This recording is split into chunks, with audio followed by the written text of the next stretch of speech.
Welcome to the Nation on BERNAMA. I'm Nadia Abdul Latif.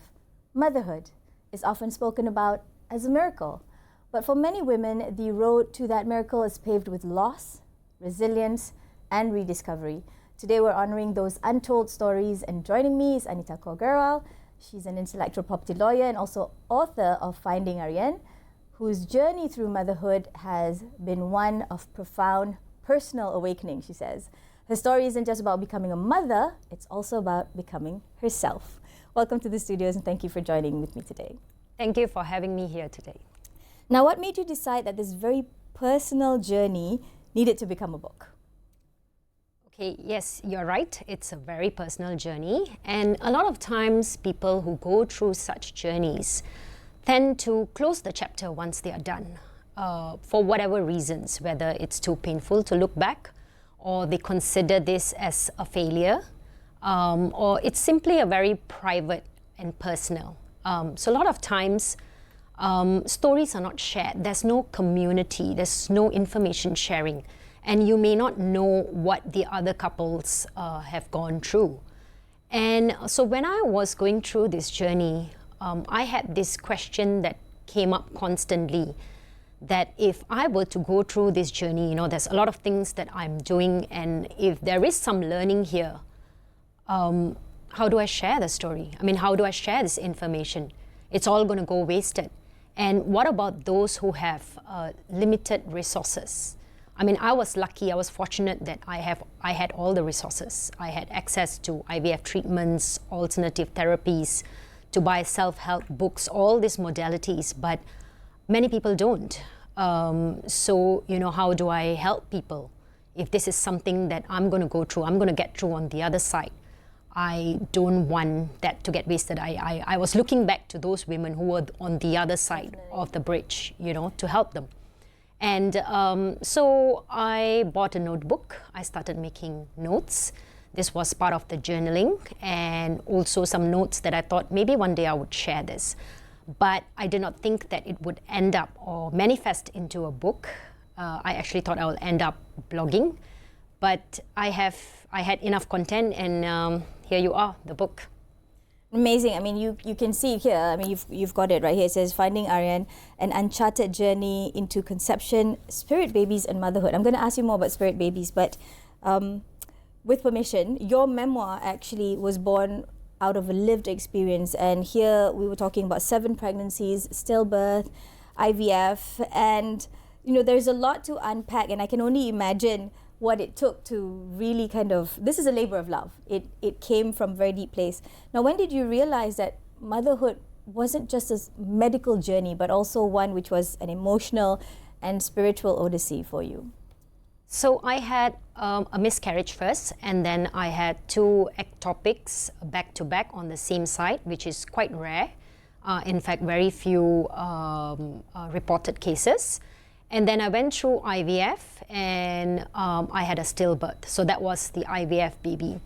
And after the IVF, after the stillbirth, that's when I realized that maybe this was not so much physical, but metaphysical. That was the turning point for me, because to have such losses which are medically non-related is quite an anomaly. So that's when I started questioning, and it was the turning point, because it would be either I give up, and if I do give up, I have to make peace with that decision, and if I do not give up, what do I do? How do I, because I've done everything, I'm someone who had all these resources, I've done IVF, and if it's not going to work for me, then what do I do after this? So that was the point where I thought there was something more to it, and I started questioning.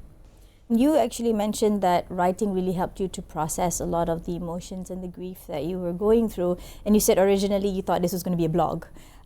But how did that help you process the pain that, you know, for a lot of women, we don't even talk about it. Yes. Yet you were strong enough to put something down on paper. Takes courage. Because for many women, we assume, okay, let's not write it down, because if we don't write it down, nobody's going to read it, therefore it's safe. But here you said, let's process this pain and let's sort of carry that in silence. Thoughts?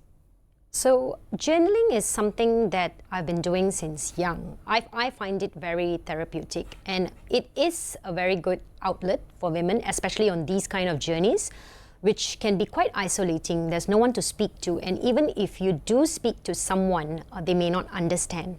So I found that quite a good modality in the sense that I would recommend to someone who is on this journey, because once you put things down on paper, you have to find the right words to put that thought in a written form. And that's when you get some sort of a clarity, and it does help you to process things. And sometimes when you come back to that thought in a year's time, you'll be surprised how your perspective has changed, and that's growth. So journaling is something that's really good, especially when you're going through a journey like this. And I did take it a bit further. When I got pregnant eventually after the stillbirth, I decided to write letters to my son, and then after that my daughter. I wrote these letters daily during the pregnancy, and it was more of like a letter to a teammate, to a counterpart, because we were co-creating. And I would tell them about everything that I go through during the day, whether it's fears or whatever. And again, that I found that very therapeutic. So I've actually developed that into this concept called womb letters, which is introduced in the book. It's a form of a journal for pregnant women. This is amazing. You had a term for it called womb letters. I was doing that. I didn't know that it was called womb letters. I just did it because I thought it felt good. But when we talk about discovering yourself, especially in the early stages of this journey, before what we call the spiritual awakening, what did you discover about yourself? Especially being such an accomplished lawyer yourself. Yes, I did. I think the main thing here was the pain, sacrifice, and resilience needed in this journey, or what women go through. Even if your pregnancy is straightforward, it's not an easy journey. Let alone now you're going to have all these struggles, challenges during the conception or trying to conceive. And for me, the one thing that was very difficult was the stillbirth, because I had that at 27 weeks. That was 7th month of the pregnancy, going into the 3rd trimester. And I still remember the day, because it was a day before the elections in 2018. There was chaos. I was in the court for a hearing when I realized something was wrong, but I had to stand in front of the judge and still continue with my hearing, and then rush off to hospital to get the news that there was no heartbeat. And then to also hear from the doctor that I cannot give birth to this baby immediately because I have this condition called placenta previa, which is where the placenta sits on the opening of the uterus, which means that if I were to deliver this baby, it would be a risk to my life. I could bleed to death. All this was very difficult to digest, even for someone like me, So then to go through that, and the next day, I had planned to go and vote. And so I was now facing the question of, what do? I have this personal tragedy that has happened to me, but I also have the duty as a citizen. So you see, women always face this kind of... The many responsibilities happening at the same time. Exactly. And I decided to go vote. So I carried the dead baby in me and went to vote. And then I had to go through the 2 weeks. I couldn't deliver for almost 2 to 3 weeks, so I had to carry this baby for 2 to 3 weeks. Then to go through 70 hours of labor in a ward where I could hear other babies being born and their cries when I know mine is going to arrive in silence. To go through all of that, and then see the traumatizing, it was quite traumatizing to see him come out in that form. So all of that gave me this new sense of awareness of the silent struggles women go through. And there are women who go through far worse than me, but we don't hear these stories because they are not talked about. Hardly. I think a lot of grief by women and mothers are carried very silently in spaces where you're told immediately after delivery, whether or not your child was born alive or stillbirth, that you're meant to just function. That maternal instinct is just meant to kick in while you're also still trying to process so many different things. Now, Anita, I want to take a leaf from your book. You mentioned here, for those who have not heard about this, what does it mean when you talk about spirit babies? And you've mentioned here also that dreams have become my portal to the spiritual world. and you spoke about that with, such endearing terms. So could you share a little bit about what you mean by spirit babies? So spirit babies is actually a modern spiritual term coined by an author, Walter McKitchen, who wrote the book Spirit Babies. And I think it's a fancy name, but essentially what it means, it's categorizing the souls that are incoming, sort of saying that they are in a waiting room where they have signed up for their earth curriculum and they have chosen their parents. So they have decided all of that. I mean, that's his belief that it's predetermined. And so they are doing the preparatory work on the other side. And their energies can be felt around the parents because they kind of hover around the parents in their energy field and in their aura. And if you are highly intuitive, you can connect with them. So that's the concept that was brought about by Walter. And in your experience, how has that been? So I got it through dreams. I think for many others who have spoken to, it can come through different senses. But for me, particularly, it was dreams. Very, very, very meaningful dreams, very clear messages that were sent during the dreams, which I cannot disregard or say that it was coincidence or, things that were, in hindsight or whatever. Yeah. I couldn't do that. So it was a lot, many of them, and it was obvious that there was some messages being sent from the other side. And what was a specific moment that you realized that science wasn't just doing it, and you couldn't just depend solely on science, and there was so much more to what was happening? Yeah, I think the question here, it's not either or. For most people, IVF can be quite straightforward. They can just go in and get, transfer, and then it all happens for them. But for me, when the stillbirth happened, and that was an IVF baby who was genetically tested and normal, it made me question. I didn't question the science. I didn't question IVF, but I questioned myself, my journey, that was there something more to this? Was I missing something? With all that I have, I still can't have what I want. Is there something else that I should be looking for? And how did you reconcile sort of the side of the IVF? And like you said, it's a very clinical process. And for many families that decide to do IVF, there's been a lot of hope and aspirations, and there's a build up to that IVF, right? With you, what were some of those spiritual signs that you were receiving?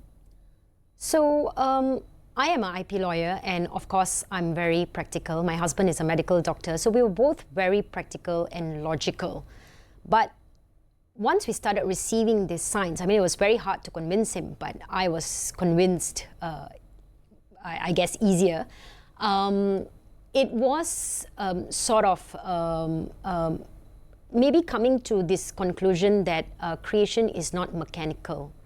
Sometimes it doesn't follow logic. Mm-hmm. So, and both of these, science and spirituality or anything else that you want to, any name you want to put to it, it can coexist. So IVF gave me the steps and solutions, and all these other science and spirituality gave me that comfort and guidance. And both of these, can coexist. And I had full trust in my IVF doctors. We have some fantastic doctors in the country and really great facilities. So I had my trust in them.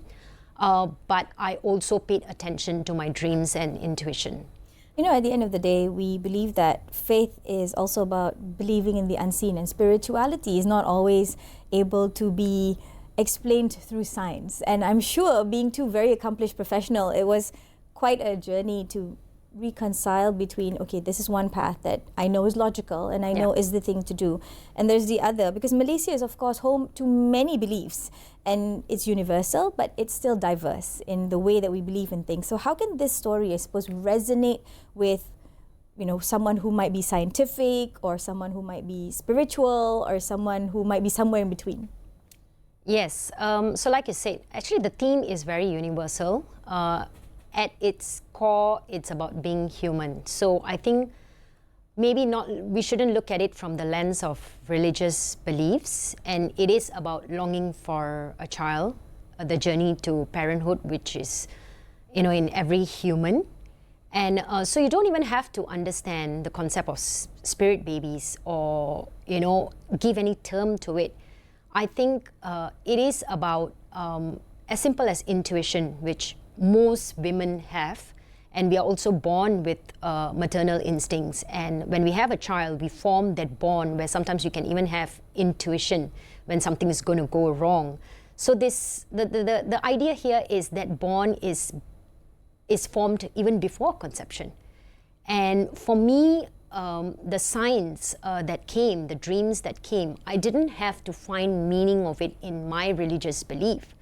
All I had to do is listen to them. For example, I had a dream before I transferred the second time of something shown to me where I was going to choose a particular embryo of a particular grade, and I was shown to make a different decision, and I went with it. So it's as simple as that. You don't really have to attach any meaning or find any anything related to your religious beliefs. And you said something very important. You said intuition and being human. And at the end of that is sort of leaning into that. I want to sort of bring the conversation to the question of healing and hope and finding new meaning in motherhood, because this journey has been, you know, a roller coaster in so many different ways. But you said that the arrival of the child was as much as a transformation of the self, not just about the arrival of the baby. So you described motherhood as journey back to self. Could you share a little bit more about that? Yes, I mean, the goal here is to have a child, but it shouldn't be just about having a child, because regardless of your outcome, there are no guarantees. And so you don't want to lose yourself. You want to come out of this journey safe and healed and not have some existential crisis. Understood, you know? yes. You want to process things.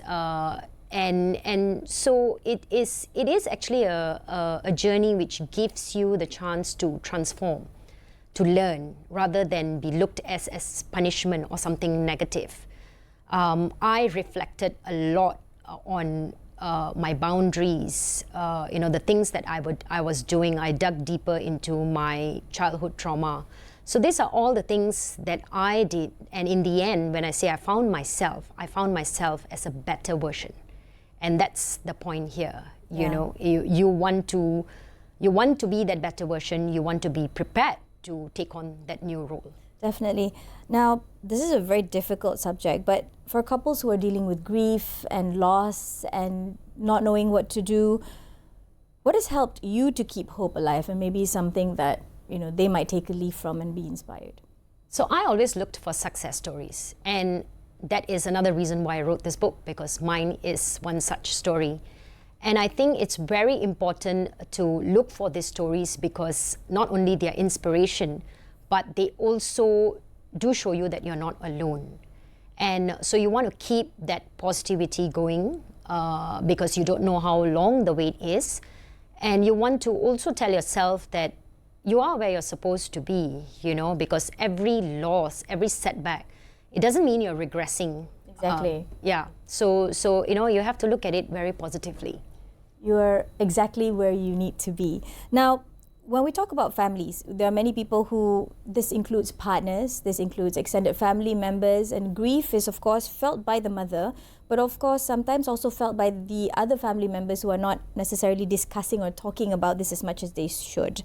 So what should society better understand about pregnancy and loss, and even for the fathers who are trying to kind of figure out, how do I react? How do I provide support? Do I just keep quiet? Do I remain stoic? You know, there are also some cultural norms about what men are supposed to be and do. Yes. Support is actually very, very important part of this journey, because the better the mother is supported, or the woman is supported, she's going to fare better in going through this journey and in treatments that she's seeking.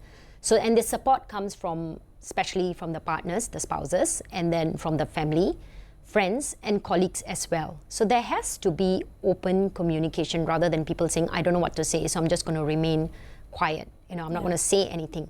I think people need to have the discussion. They need to have open communication and some compassion, and empathy in understanding and That listening. is such a super important point, because I do find that in the situation of loss, many times family members don't have that open conversation. If you have had other children in the family, it's not discussed with them, or the spouses never get around to kind of air that grief, then it just sort of stays swept under the carpet, especially for example, single parents that have to process all this by themselves. Any thoughts perhaps if this journey of loss and grief were to happen to a single mom? What would be some of the thoughts that you would feel would be important for them to also carry with them? I think for a single mom, probably what's going to be important is the family, friends and colleagues. If she's supported in these other places, then I think that would be good enough. Definitely. Now, what's next for you? What do you hope this book gets to inspire? And when you wrote, when they are searching for their own Aryan, tell me a little bit more. Where can people find this book? Okay, it is on Amazon. Okay. And I'm also trying to get this on other platforms. Locally, it is not available in the bookstores, but hopefully I'll get there soon. And when you say searching for their own Aryan, I really like that, because that's like a movement. Yes. And that's exactly what I meant when I decided on the title of this book. And I want people to be inspired. This is one such story where impossible became possible. And so I want this to go beyond bookshelves, something that's hand-me-down. A woman who goes through something, reads my book, and then hands it to another woman and says, here you are, read this. From a lady to another lady, telling her it's okay, this uncharted journey has a reason, you're all right, you're enough. Where you are is exactly where you need to be. All the right things that women need to hear in their own journey of finding Aryan. Yes. Now, thank you so much for joining us, Anita. If people need to get in touch with you, is there an Instagram account? I know that this is not in the Malaysian bookshelf yet, but is there a way that they can perhaps Yes, it's contact on you? my website, Okay. Which is anitagrewal.com. Okay, anitagrewal.com. Yes, so you can search it there. There are links to get it. Yeah. Wonderful. Now, we wish you all the best and thank you so much. I'm going to have to get a signed copy of this at the end of that. But thank you so much for joining us and thank you for sharing your truth. Your journey has been a reminder that healing takes many shapes and that motherhood is as much as it is an inner transformation as it is an external one. And to you watching, wherever you are on your path, may you find strength, space and compassion along the way. I'm Nadia Ablatif. Thanks for watching and follow us for more conversations on topics that matter. Stay safe and be kind.